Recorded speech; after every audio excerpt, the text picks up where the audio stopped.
जमाने मुस्तफा मरहबा सद मरहबा इस जलाले मुस्तफा मरहबा सद मरहबा इस जलाले मुस्तफा मरहबा सद मरहबा। अल्हम्दुलिल्लाहि रब्बिल आलमीन वस्सलातु वस्सलामु अला सय्यिदिल मुरसलीन अम्मा बाद फ़अऊज़ु बिल्लाहि मिनश शैतानिर रजीम बिस्मिल्लाहिर रहमानिर रहीम अस्सलातु वस्सलामु अलैका या रसूलल्लाह व अला आलिका व अस्हाबिका या हबीबल्लाह अस्सलातु वस्सलामु अलैका या नबिय्यल्लाह व अला आलिका व अस्हाबिका या नूरल्लाह।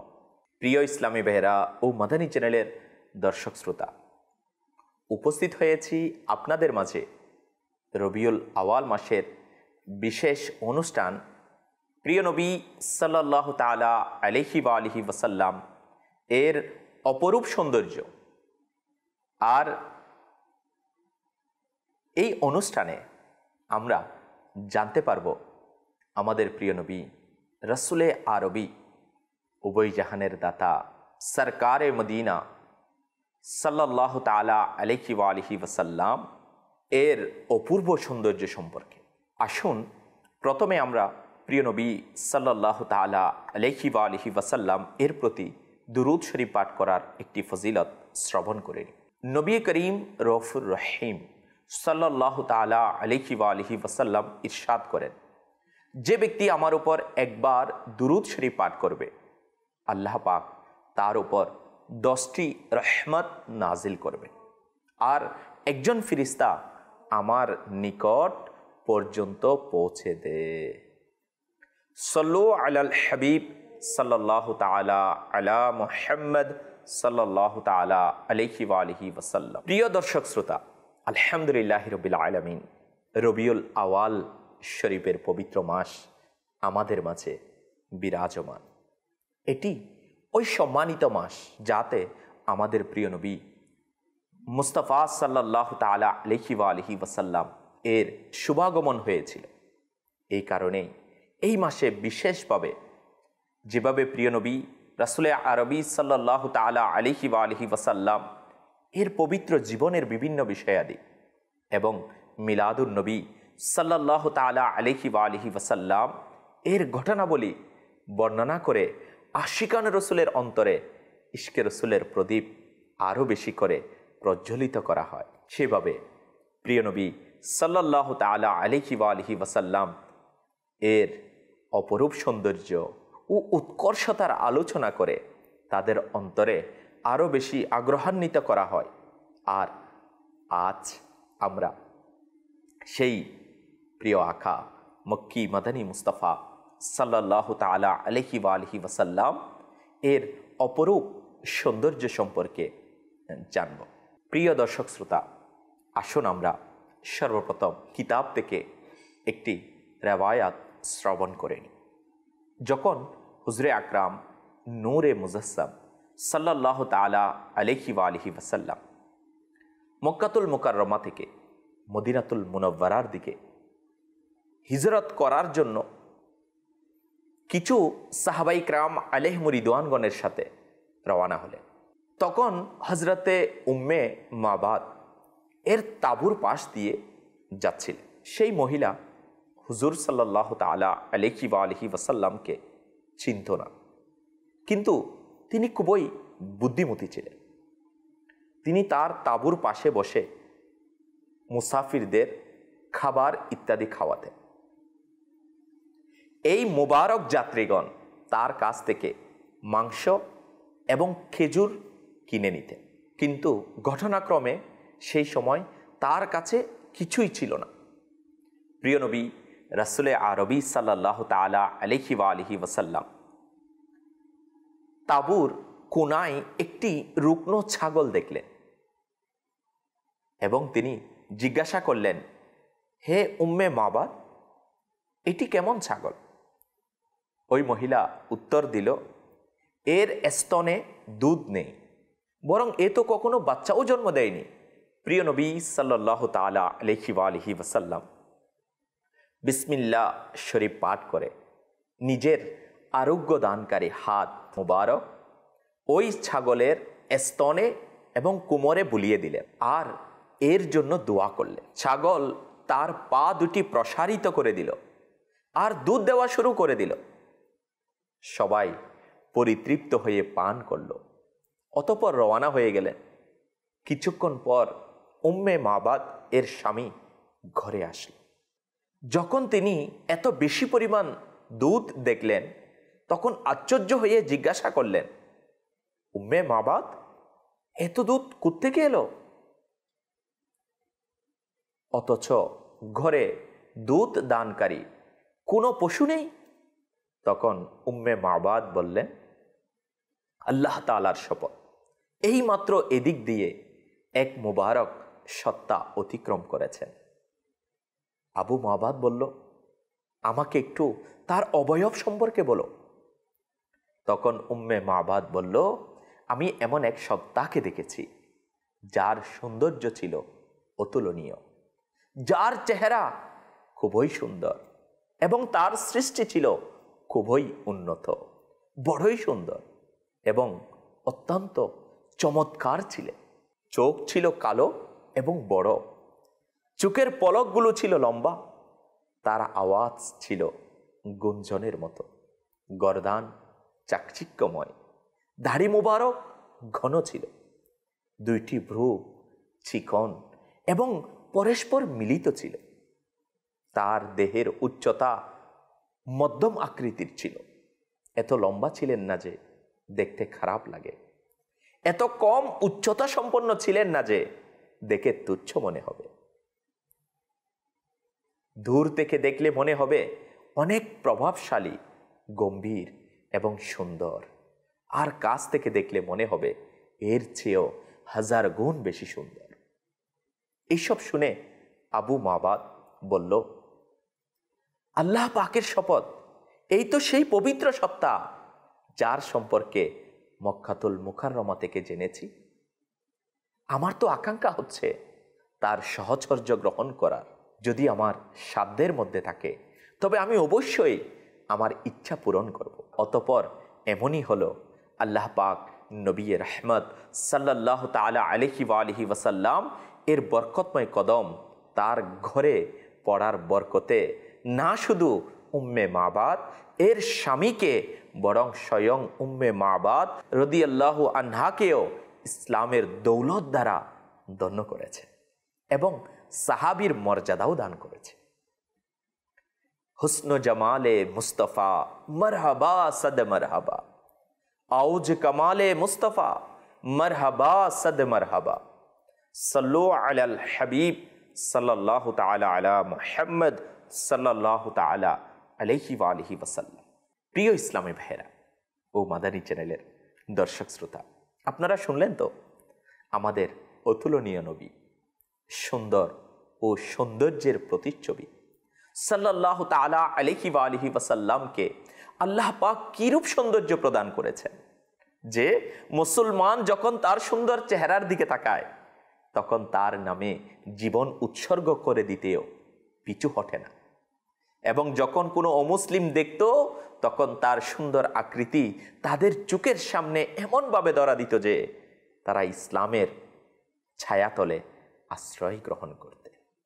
নিঃসন্দেহে আগেও পরে তার মতো না কেউ ছিল না কেউ আসবে।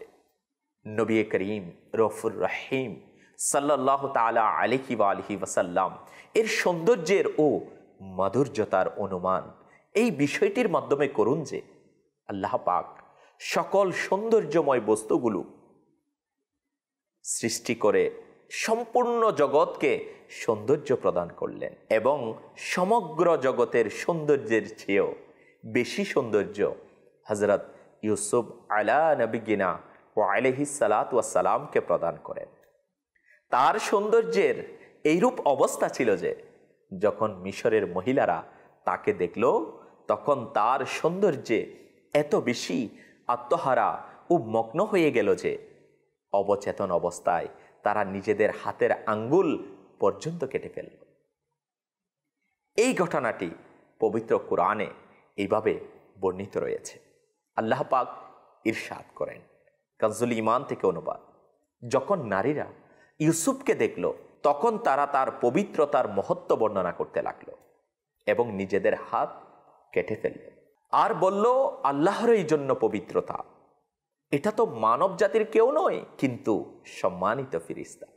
সদরুল আফাজিল হজরত মৌলানা মুফতি সৈয়দ মোহাম্মদ নঈমুদ্দিন মুরাদাবাদী রহমতুল্লাহি তাআলা আলাইহি খাজাইনুল ইরফানে এই আয়াতটির তাফসিরে বলেন, কেননা তারা সেই বিশ্ব উজ্জ্বলকারী সৌন্দর্যের সাথে সাথে নবুয়ত ও রিসালতের আলো, বিনয় ও নম্রতার চিহ্নসমূহ এবং বাদশা সুলভ প্রভাব ও ক্ষমতা এবং সুস্বাদু খাদ্য ও সুন্দর চেহারার দিক থেকে অনাসক্তির অবস্থাও দেখল।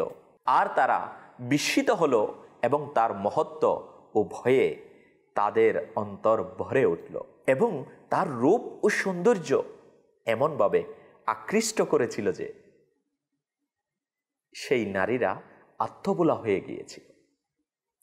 তাদের অন্তর ইউসুফ আলা নবিগিনা ওয়া আলাইহিস সালাতু ওয়াস সালামের প্রতি এমন আকৃষ্ট হয়ে গেল যে হাত কাটার কষ্ট তারা অনুভব করতে পারেনি।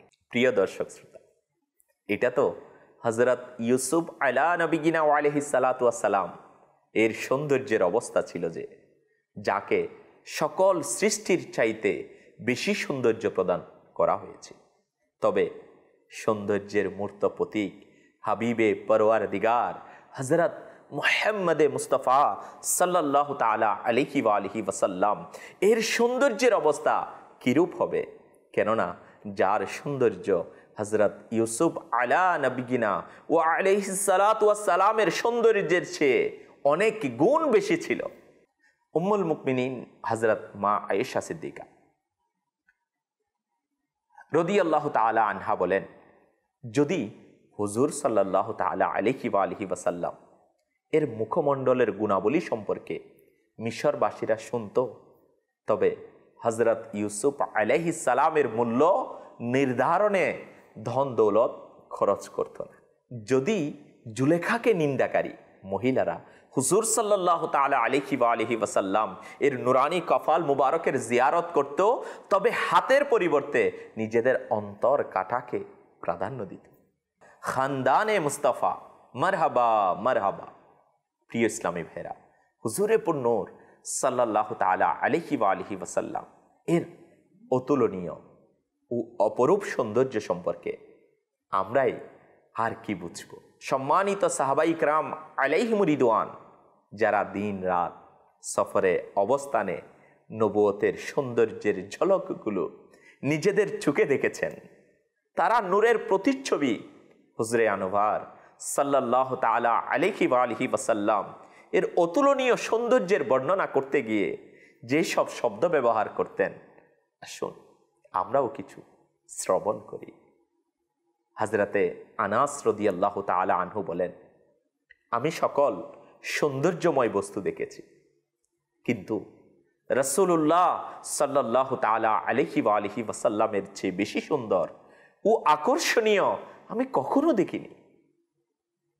দিদারে মুস্তাফা মারহাবা মারহাবা, আনওয়ারে মুস্তাফা মারহাবা মারহাবা।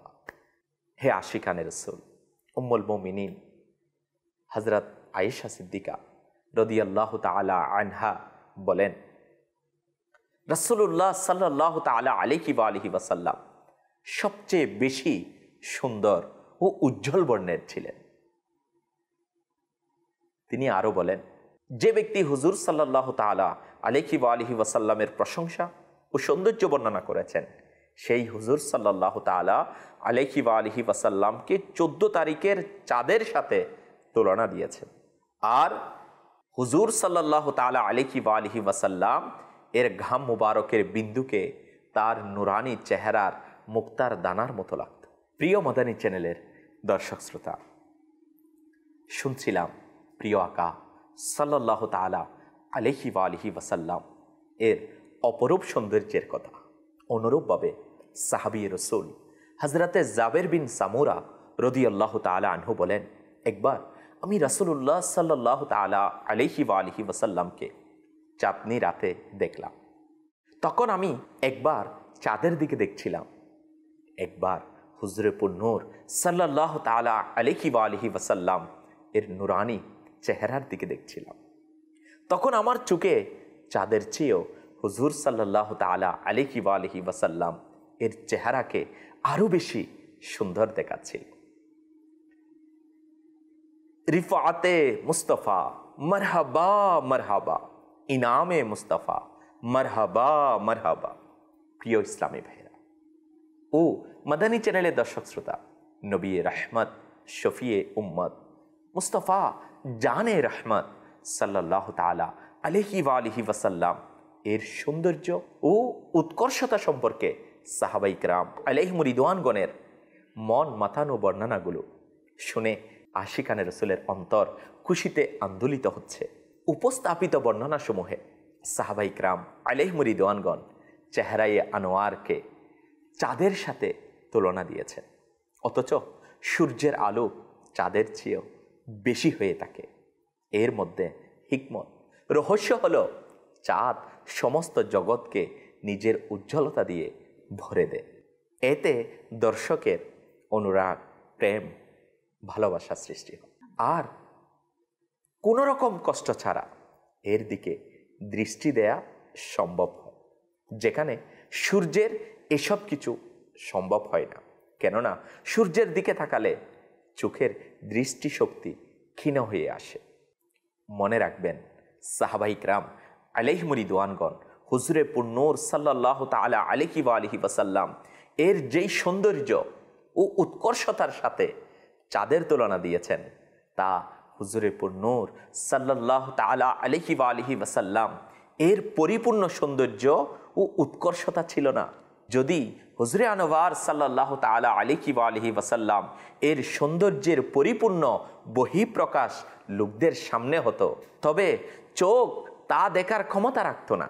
আল্লামা জুরকানি ইমাম কুরতুবী রাহমাতুল্লাহি তাআলা আলাইহি উদ্ধৃত করেন, হুজুরে আকরাম নূরে মুজাসসাম সাল্লাল্লাহু তাআলা আলাইহি ওয়া আলিহি ওয়াসাল্লাম এর সম্পূর্ণ সৌন্দর্য আমাদের মাঝে প্রকাশ হয়নি।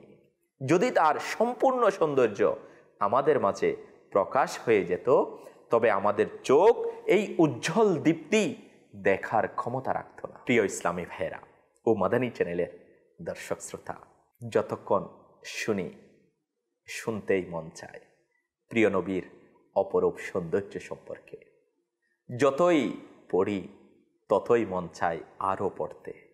প্রিয় নবী সাল্লাল্লাহু তাআলা আলাইহি ওয়া আলিহি ওয়াসাল্লাম এর অপরূপ সৌন্দর্য সম্পর্কে যতই জানি আরও জানতে মন চায়। প্রিয় নবী সাল্লাল্লাহু তাআলা আলাইহি ওয়া আলিহি ওয়াসাল্লাম এর অপূর্ব সৌন্দর্য সম্পর্কে, আর প্রিয় আকা মক্কি মাদানী মুস্তাফা সাল্লাল্লাহু তাআলা আলাইহি ওয়া আলিহি ওয়াসাল্লাম এর প্রিয় সাহাবাগণ যত বেশি আমার নবীর জিয়ারত করতেন, আমার নবীকে দেখতেন, তাদের আরও বেশি মন চাইতো, আরও বেশি দেখতে ইচ্ছে করত, আরও বেশি জিয়ারত করার তামান্না, ইচ্ছা তাদের অন্তরে জাগ্রত হতো। আল্লাহ পাক আমাদেরকে সেই প্রিয় নবী সাল্লাল্লাহু তাআলা আলাইহি ওয়া আলিহি ওয়াসাল্লাম এর অপরূপ সৌন্দর্য যেন একবার হলে শয়নে স্বপনে দেখার তৌফিক নসিব করেন। প্রিয় দর্শক শ্রোতা, হুজুরে আকরাম সাল্লাল্লাহু তাআলা আলাইহি ওয়া আলিহি ওয়াসাল্লাম এর সৌন্দর্য ও উৎকর্ষতা এবং চারিত্রিক গুণাবলী বর্ণনা করার যে হক রয়েছে, তা আদায় করা আমাদের কারো পক্ষে কখনোই সম্ভব নয়। কিন্তু হুজুর সাল্লাল্লাহু তাআলা আলাইহি ওয়া আলিহি ওয়াসাল্লাম এর মোবারক আলোচনা করে বরকত অর্জনের জন্য আমরা প্রিয় আকা মক্কি মাদানী মুস্তাফা সাল্লাল্লাহু তাআলা আলাইহি ওয়া আলিহি ওয়াসাল্লাম এর মোবারক অঙ্গের এবং সৌন্দর্যের ও উৎকর্ষতার আরও কিছু আলোচনা আমরা ধারাবাহিকভাবে এই রবিউল আওয়াল শরীফের 12 দিন পর্যন্ত ইনশাআল্লাহুল করিম প্রিয় নবী সাল্লাল্লাহু তাআলা আলাইহি ওয়া আলিহি ওয়াসাল্লাম এর অপরূপ সৌন্দর্য অনুষ্ঠানে জানব, শুনব, আর নিজের অন্তরকে ইশকে রসুলে জাগ্রত করব। আল্লাহ পাক আমাদের প্রত্যেককে প্রিয় আকা সাল্লাল্লাহু তাআলা আলাইহি ওয়া আলিহি ওয়াসাল্লাম এর ভালোবাসা, মোহাব্বত, ইশক আমাদের অন্তরে দান করুন, আর এর মাধ্যমে আমাদের ঈমানকে মজবুত করার তৌফিক নসিব করুন। আমিন আমিন বিজাহিন নবিল আমিন। সাল্লু আলাল হাবিব সাল্লাল্লাহু তাআলা আলা মুহাম্মদ সাল্লাল্লাহু তাআলা আলাইহি ওয়া আলিহি ওয়াসাল্লাম। জামালে মুস্তাফা মারহাবা সাদ মারহাবা, ইজ্জত জালালে মুস্তাফা মারহাবা সাদ মারহাবা।